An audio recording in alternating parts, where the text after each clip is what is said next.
नमस्कार, मैं एडवोकेट विकास यादव एक बार फिर से स्वागत करता हूं आप सबका एक नई वीडियो में। आज हम इस वीडियो में देखेंगे कि कैसे हमें जजमेंट्स को पढ़ना चाहिए और जजमेंट्स हमारे लिए क्यों इम्पोर्टेंट है, हमें किस लिए पढ़ना चाहिए। देखिए, जैसे ही आपने एलएलबी में एडमिशन लिया है तो चाहे आप किसी भी फील्ड में जाइए, आप मान लीजिए आपको लिटिगेशन में जाना है या आपको जुडिशरी में जाना है या आपको कॉरपोरेट में जाना है या आपको प्रोफेसर बनना है या फिर आपको जर्नलिस्ट बनना है, जर्नलिज्म में जाना है, किसी भी फील्ड में आप जाइए या आपको क्लैट पीजी दे के जैग में जाना है या फिर उसके थ्रू किसी बड़े आपको कॉरपोरेट वर्ल्ड में जाना है, तो किसी भी आप इंस्टीट्यूट में जाइए, आपको जजमेंट्स पढ़ने ही पड़ेंगे। आप इससे पीछे नहीं भाग सकते। अगर आप जजमेंट्स नहीं पढ़ोगे, खाली बेयर एक्ट पढ़ोगे, स्टैट्यूटरी प्रोविजंस पढ़ोगे, तो आपको जो लॉ में समझ है वो इतनी नहीं बन पाएगी, आपके जो लॉ की पकड़ है वो नहीं बन पाएगी। आपको जजमेंट्स पढ़ने ही पड़ेंगे। तो मैं थोड़ा अपने बारे में बता देता हूँ कि मैंने लगभग 3000 से ऊपर जजमेंट्स अब तक पढ़ चुका हूँ। और ये एक दिन का काम नहीं है। ये जब से मैं एलएलबी में एडमिशन लिया, मैंने धीरे धीरे खुद को ग्रो किया है, धीरे धीरे खुद के कैलिबर बढ़ाया है। और एक टाइम ऐसा आया कि भाई मैं बड़ी से बड़ी जजमेंट्स भी अच्छे से पढ़ने लग गया कि हाँ भाई, इसमें मुझे केवल यही चीज़ रेलेवेंट है और मुझे इसको पकड़ के ही अपने नोट्स बनाने हैं और इसको ऐसे ही डील करना है। तो आप टेंशन मत लीजिए, आने वाले जो 5-10 मिनट है उसके अंदर आप समझिए कि मैं कैसे आपको बता रहा हूँ और किस तरीके से जजमेंट्स आपको पढ़नी चाहिए।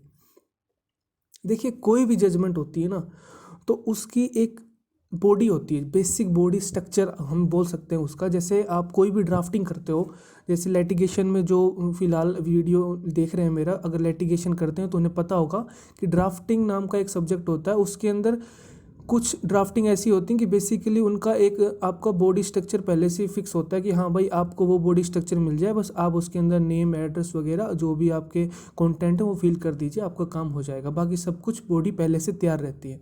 ऐसे ही कोई भी जजमेंट अगर आप पढ़ लेते हो और काफ़ी जजमेंट पढ़ लेते हो तो आपको आइडिया लग जाता है कि इस जजमेंट का ये मतलब बॉडी है और इस तरीके से इस पे ज़्यादा फोकस किया है, किस चीज़ के अकॉर्डिंग इसका जो डिसीजन है वो आया है। ठीक है, तो ये चीज़ आप धीरे धीरे जब जजमेंट पढ़ोगे तो आपको समझ में आने लग जाएंगी। सबसे पहली चीज़, अगर हम किसी जजमेंट की बात करें तो फैक्ट से शुरू होती है।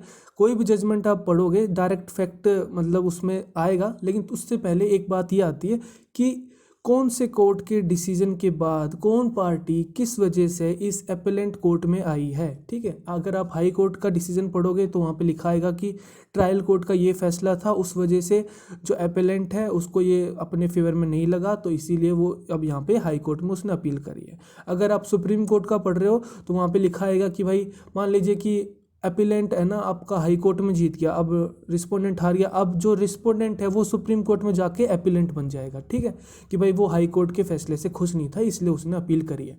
हमें ये आइडिया लग जाता है कि कौन सी पार्टी लोअर कोर्ट में हारी है। एक तो हमें सबसे पहले जो नाम देख के, जजमेंट का नाम देख के हमें केवल यही आइडिया लग जाता है कि कौन सी पार्टी हारी है और कौन सी पार्टी आई है अपीलेंट कोर्ट में अपने फेवर में जजमेंट लेने के लिए। सबसे पहली बात हमें ये पता लगती है किसी भी जजमेंट में। अगर आप पढ़ोगे शुरुआत के कुछ पैराग्राफ तो आपको यही पता लगेगा।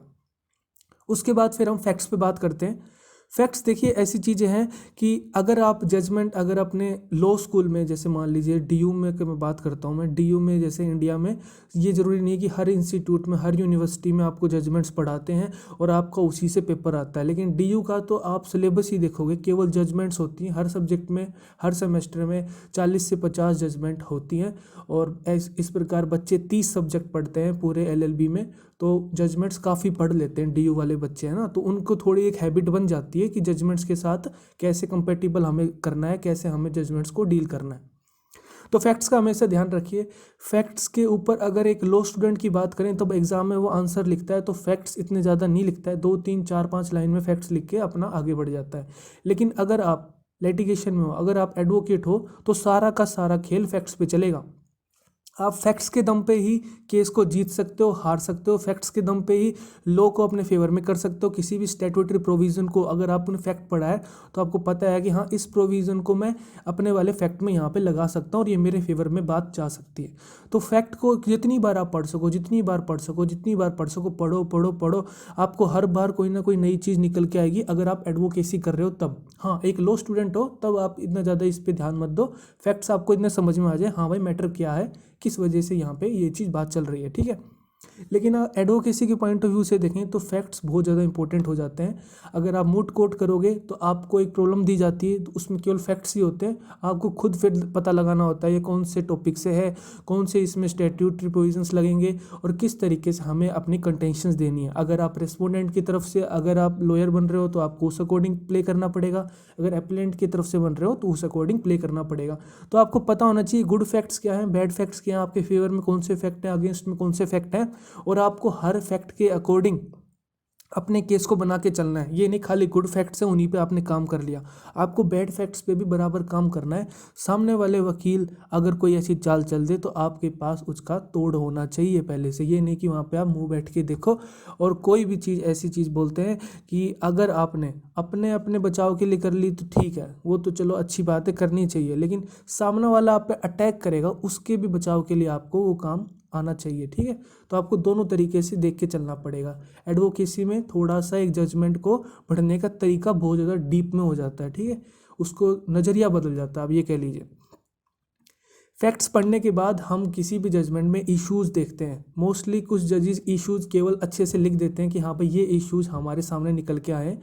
कई बार सारे इश्यूज नहीं लिखते हैं, मेन इश्यूज लिखते हैं, लेकिन ये आपकी जिम्मेवारी है as a law student, as a litigator, ये आपकी जिम्मेवारी है कि आपको पता लगाना है कि मैंने फैक्ट से क्या क्या चीज़ें ऑब्जर्व करी हैं और क्या क्या इश्यूज बन रहे हैं, किस वजह से हाई कोर्ट ने, लोअर कोर्ट ने इस डिसीजन को मतलब उनके अगेंस्ट में दिया, इसीलिए पार्टी यहाँ पे अपीलेंट कोर्ट में, हायर कोर्ट में आई है अपील करने के लिए। ज़रूरी नहीं है इश्यूज अगर 2 दिए हैं तो 2 ही होंगे, 3 दिए हैं तो 3 ही होंगे।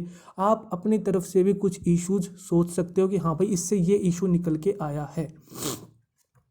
स्टैट्यूटरी प्रोविजंस की बात करें तो जब ये 2 चीज़ें आप पढ़ लेते हो तो आपको अब यहाँ तक ये प्रोविजंस क्लियर हो गए कि भाई पार्टीज़ कौन है, पार्टीज़ के पीछे मुद्दा क्या है और एटलीस्ट किस मुद्दे को लेके एक दूसरे से लड़ाइयाँ कर रही हैं और कहाँ पे इनकी बात अटक रही है। यहाँ तक आपको पता चल गया।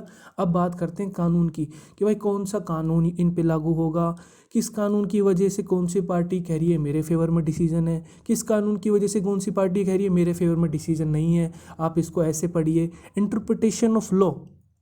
देखिए जो बड़े बड़े वकील होते हैं ना वो आर्गूमेंट्स पे और इंटरप्रिटेशन ऑफ लॉ पे ही पकड़ बना के रखते हैं, ठीक है। आपको देखिए स्टैट्यूटरी प्रोविजंस बेयर एक्ट सबके पास है, लेकिन सबको उसको पढ़ने का तरीका, इंटरप्रेट करने का तरीका, उसमें लूप होल्स फाइंड करने का तरीका हर एक एडवोकेट का अलग अलग होता है। और जिस एडवोकेट को ये चीज़ अच्छे से आ गई कि लॉ को अपने फेवर में करना, चाहे लाइन एक ही है लेकिन उसी लाइन को अपने फेवर में करना, भले ही आपके अगेंस्ट में जा रही है, तो आपको फिर हारने से कोई मतलब ऐसी कोई दुनिया में ताकत नहीं है जो आपको हरा सके, ठीक है। आप फिर जीतोगे ही जब जिस दिन आप ये चीज़ें करने सीख जाओगे, लेकिन ये एक दिन का खेल नहीं है, आपको टाइम लगता है, इसीलिए लॉ प्रैक्टिस मांगता है। हमने लॉ प्रोविजंस देख ली कि भाई कौन से कानून यहाँ पे लागू होंगे। उसके बाद हमें सबसे जो मेन इंपॉर्टेंट बात है कंटेंशंस देखनी होती है दोनों वकील की। कोई भी जजमेंट आप पढ़ोगे, ये सब मैं अपने मन से नहीं बोल रहा हूँ, ये ऐसा पूरा इनका स्ट्रक्चर होता है। आप कोई भी जजमेंट पढ़ोगे सुप्रीम कोर्ट की, हाई कोर्ट की, तो आप देखोगे कि लिखा आएगा कि भाई the counsel from the appellant side, the counsel from the respondent side. तो ये अपने अपने काउंसिल हैं, जैसे एपेलेंट का, रेस्पोंडेंट का, ये कंटेंशंस देते हैं, ठीक है। क्योंकि अपना एक एडवर्सरियल जुडिशियल सिस्टम है, इसके अंदर पहले दोनों पार्टीज़ के वकील अपनी अपनी दलीलें देते हैं, उनके बाद जो जज साहब है उनकी दलीलों को सुनते हैं और उनके अकॉर्डिंग लगता है कि हाँ भाई इस पार्टी की दलील अच्छी है और इसने अपने सारी जो बातें कही हैं वो एक स्टैट्यूटरी प्रोविजंस के रिगार्डिंग और हमारे द्वारा जो भी जजमेंट दिए गए उसके द्वारा अपनी बात को इन्होंने अच्छे से रखा है और हाँ इनकी बात पे दम है, तो फिर वो उनकी बात के अकॉर्डिंग फिर अपना डिसीजन देते हैं। तो पार्टीज़ ये नहीं है कि भाई आपको ये लग रहा है कि भाई मेरे को एक ही पार्टी के एक ही, अगर एपिलेंट की अपील अलाउ होगी तो मेरे को रिस्पोंडेंट के कंटेंशंस पढ़ने ही नहीं है, ऐसा नहीं चलेगा। क्योंकि अगर आपको वकील बनना है तो आपको दोनों काउंसिल्स की तरफ से सोच के चलना पड़ेगा। क्या पता भाई आप रेप केस में विक्टिम की तरफ से लड़ रहे हो, क्या पता आप रेप केस में एक्यूज्ड की तरफ से लड़ रहे हो। इसीलिए अपने माइंड को इस तरीके से प्रिपेयर करिए कि मुझे दोनों ही काउंसिल्स के कंटेंशंस अच्छे से पढ़ने हैं, उन्होंने किस तरीके से लॉ को बोला है, कैसे लॉ को इंटरप्रेट किया जाता है, और जब इंटरप्रेट करते हैं तो कैसी कैसी तरीके की जजमेंट दे रहे हैं, कितनी जजमेंट दे रहे हैं, ये सब चीज़ें आप जजमेंट में पढ़ोगे तो आपको साफ साफ दिखाई देंगी। उसके बाद बारी आती है सुप्रीम कोर्ट एनालिसिस की। सुप्रीम कोर्ट मैंने आपको बताया जैसे ही दोनों पार्टीज़ के वकीलों की दलीलें सुन लेता है, उनके कंटेंशन सुन लेता है, फिर धीरे धीरे एक एक कंटेंशन उनकी उठाता है और फिर उनकी कंटेंशंस को अगर जो उन्हें लगता है कि सही है उसे अलाउ करता है और जो लगता है गलत है तो उससे डिसएग्री करता है। ये साफ साफ लिखते हैं ऐसे वर्ड कि we disagree with the contention of from the respondent side. ऐसे पूरा अगर जजमेंट पढ़ोगे तो आपको देखो इतनी प्यारी जजमेंट लिखी होती है, इतने बड़े बड़े महान लोग हैं अपने जस्टिसेस, वो जजमेंट लिखते हैं तो आपको लगेगा ही नहीं कि भाई आप जजमेंट ऐसे कहीं बाहर अपने रूम में बैठ के पढ़ रहे हो। आपको लगेगा कि आप कोर्ट रूम में बैठ के ही आप देख रहे हो वो सीन, एक्चुअली में वहाँ पे बहस भी हो रही है क्योंकि वो जजमेंट इसी तरीके से लिखी जाती है। आपको बहुत अच्छा लगेगा, जजमेंट पढ़िए। मैं कह रहा हूँ एक बार आपको जजमेंट से प्यार हो गया ना तो जजमेंट पढ़ने में बहुत मज़ा आने लग जाएगा आपको। फिर और किसी चीज़ से आपका मन लगेगा नहीं कि भाई मैं कौन सी बुक पढूं, क्या पढूं, कौन से मतलब लिटिगेशन फील्ड में जाऊं। जजमेंट पढ़नी सीख जाइए, कैसे उनको फ्रेम किया जाता है वो सीख जाइए, इनकी जो लीगल लैंग्वेजेज हैं वो सीख जाइए, लीगल वर्ड्स हैं वो सीख जाइए। आपका मतलब मान लीजिए काफ़ी काम 60 to 70-80% काम लिटिगेशन का हो जाएगा। ड्राफ्टिंग का काम सीख जाओगे आप, बहुत कुछ सीख जाओगे। फिर आपको केवल कोर्ट का एक प्रोसीजर सीखना पड़ेगा कि भाई कहाँ पे हमें फाइल जमा करनी होती है, कहाँ पे क्या होता है, कौन सी स्टेज कब आती है, ये सब चीज़ें आपको प्रोसीजर लॉ में फिर देखनी पड़ेंगी। सुप्रीम कोर्ट कोई भी एनालिसिस देता है तो उसका एक प्रकार से आप ये देखिए कि उसने कौन सी पार्टी की कौन सी बात को मानना है, उसको आप नोट करिए, ठीक है ना। तो ये धीरे धीरे आपको ऑब्जर्व करना पड़ेगा कि हाँ भाई सुप्रीम कोर्ट कैसे एनालिसिस दे रहा है। अलग अलग टॉपिक पे अलग अलग तरीके से एनालिसिस दिए जाते हैं। आईपीआर का केस है तो उसको अलग तरीके से एनालाइज किया जाएगा। कई बार सीपीसी भी इन्वॉल्व हो जाता है उसमें। कॉन्स्टिट्यूशन का केस है तो उसमें कॉन्स्टिट्यूशन के आर्टिकल के अकॉर्डिंग्स और 2-3 आर्टिकल जोड़े जाते हैं, उनके अकॉर्डिंग उनको एनालाइज करा जाता है। एंड में फिर डिसीजन आ जाता है, फिर वो अपना डिसीजन दे देते हैं कि हाँ भाई इस बेस पे हम ये डिसीजन दे रहे हैं। मोस्टली किसी भी जजमेंट के आखिरी के 2 पेज 1.5 पेज या आखिरी का जो पैराग्राफ होता है वो कंक्लूड कर, अगर बड़ी जजमेंट है तो 1.5-2 पेज, छोटी जजमेंट है तो आखिरी के 3-4 पैराग्राफ कंक्लूड होते हैं कि हाँ भाई हमने इस डिसीजन में ऊपर वाली पार्टीज़ को दोनों पार्टीज़ की काउंसिल्स को सुन के हमने ये डिसीजन लिया है और हम ये अपील या तो अलाउ करते हैं या डिसमिस करते हैं या पार्शियली अलाउ करते हैं। कई बार पार्शली अलाउ कर देते हैं, यानी कि दोनों काउंसिल्स के वकील की बात को मान लिया जाता है। आधी बात तुम्हारी मान लेते हैं, आधी बात तुम्हारी मान लेते हैं। उस केस पे अपील को पार्शली अलाउ कर दिया जाता है। अब उसके बाद कंक्लूजन देखिए, यहाँ पे 7वां नंबर काम है वो आपका काम है। ये नहीं कोई भी जजमेंट पढ़ लिया आपने, आपका काम खत्म, चलो अब नेक्स्ट जजमेंट, ऐसे आप ज़्यादा सीख नहीं पाओगे। आपको कंक्लूजन में क्या करना है, सबसे पहले आपको आज से ही, ठीक है, वीडियो देख रहे हो, आज से ही अपना एक सुप्रीम कोर्ट का जजमेंट डेली पढ़ना है। या तो क्रिमिनल पढ़ लो अपील, या सिविल पढ़ लो, एक दिन क्रिमिनल पढ़ लो, एक दिन सिविल पढ़ लो अपील। अगर आप ऐसे कर करके चलोगे तो साल में आप 365 जजमेंट पढ़ लोगे आराम से, ठीक है। और ये नहीं खाली क्रिमिनल पढ़ रहे हो, एक दिन क्रिमिनल पढ़ लो, एक दिन सिविल पढ़ लो, एक दिन मिसलिनियस पढ़ लो, एक दिन रिट पिटीशन पढ़ लो, ठीक है। कई प्रकार की अपील्स आती है ना, वही भी आप पढ़ सकते हो। और इस तरीके से अपने आप को थोड़ा डाइवर्स व्यू में लेके जाओ। जैसे आप कोई भी जजमेंट पढ़ रहे हो तो सबसे पहले आपको ये ध्यान रखना है कि कोई भी जजमेंट के अगर आप नोट्स बना रहे हो, क्योंकि कंक्लूजन में आप वही चीज़ लिखोगे बार बार, अब एक जजमेंट आप दोबारा तो पढ़ोगे नहीं, तो उसको अब आप कंक्लूड कर लीजिए, अपने नोट्स बना लीजिए। 10% का फॉर्मूला लगाइए।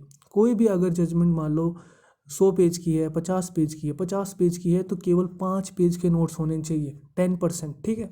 अगर 100 पेज की है तो 10 पेज के नोट्स होने चाहिए, इससे ज़्यादा नहीं होने चाहिए। ओनली कीवर्ड्स लिखने हैं आपको, ठीक है। फैक्ट्स में 1-2 लाइन लिख ली, इश्यूज में तो आराम से छोटा छोटा लिख लिया कि हाँ भाई क्या इशू है, कौन से इसमें बेयर एक्ट के सेक्शंस लगे हैं वो लिख लिए। फटाफट पार्टी इसकी कंटेंशन लिख ली। कंटेंशन हमेशा दोनों को कंपेयर करके लिखना, बीच में लाइन खींच के कि हाँ भाई इसने ये बोला, इसने ये बोला, इस बात को, ताकि आप पैरेलली कंपेयर कर पाओ। उसके बाद फिर सुप्रीम कोर्ट के जो भी एनालिसिस है, ऑब्जर्वेशन है, उनको आप आराम से लिख लीजिए कि हाँ भाई ये चीज़ है। अगर बहुत ही ज़्यादा इंपॉर्टेंट चीज़ है तो उसको आप स्क्रीनशॉट लेके या फिर फ़ोटो लेके आप अपना अलग से नोट्स में ऐड ऑन कर सकते हो। लेकिन अगर आपको जो पेन से नोट्स बनाने हैं वो 10% से ज़्यादा नहीं होने चाहिए, जजमेंट के अंदर जितने पेज हैं उतने। आप ये जो प्रैक्टिस है कि भाई एक दिन में एक जजमेंट पढ़ोगे और इस तरीके से नोट्स बनाओगे, आप देखोगे 1.5-2 महीने में चेंज आना शुरू हो जाएगा। आपको पता चलेगा कि हाँ भाई ये आप फैक्ट्स और इशू पढ़ के ही समझ जाओगे कि इस जजमेंट में ये डिसीजन आने वाला है। इतनी आप में कैपेबिलिटी हो जाएगी कि आप समझ जाओगे कि हाँ भाई इसके फेवर में डिसीजन जाएगा और इस वजह से जाएगा, यहाँ पे इसका वीक पॉइंट है या यहाँ पे इसका स्ट्रॉन्ग पॉइंट है, इसलिए इसके फेवर में जजमेंट गया है। ये धीरे धीरे प्रोसेस है। देखिए शुरुआत में हमें भी टाइम लगता था, लेकिन अब धीरे धीरे मेहनत करी तो धीरे धीरे हम चीज़ें सीख गए हैं। आप भी सीख जाओगे, डरने की कोई बात है नहीं। लेकिन आप इस चीज़ से पीछे नहीं भाग सकते, आपको सामना करना ही पड़ेगा। चाहे किसी भी फील्ड में जाइए, एक बार आपने एलएलबी में एडमिशन ले लिया है तो जजमेंट तो पढ़नी ही पड़ेंगी आपको, और वो भी सुप्रीम कोर्ट की पढ़िए आप, ठीक है। हाई कोर्ट की, अपने रिस्पेक्टिव हाई कोर्ट की भी पढ़िए, लेकिन सुप्रीम कोर्ट की जजमेंट जरूर पढ़िए डेली। इसी के साथ ही मैं अभी वीडियो एंड करता हूँ, और अगर आपको कोई भी दिक्कत है तो आप कमेंट में आप पूछ सकते हो। और इसके रिगार्डिंग अपन और भी किसी दिन एक जजमेंट लेके सुप्रीम कोर्ट की, वो भी मैं आपको बिल्कुल लाइव आपको पढ़ के दिखा दूंगा, कोई दिक्कत वाली बात है नहीं। वीडियो अच्छा लगा, वीडियो को लाइक करिए, खुश रहिए, मुस्कुराते रहिए, देश का ख्याल रखिए। जय हिंद।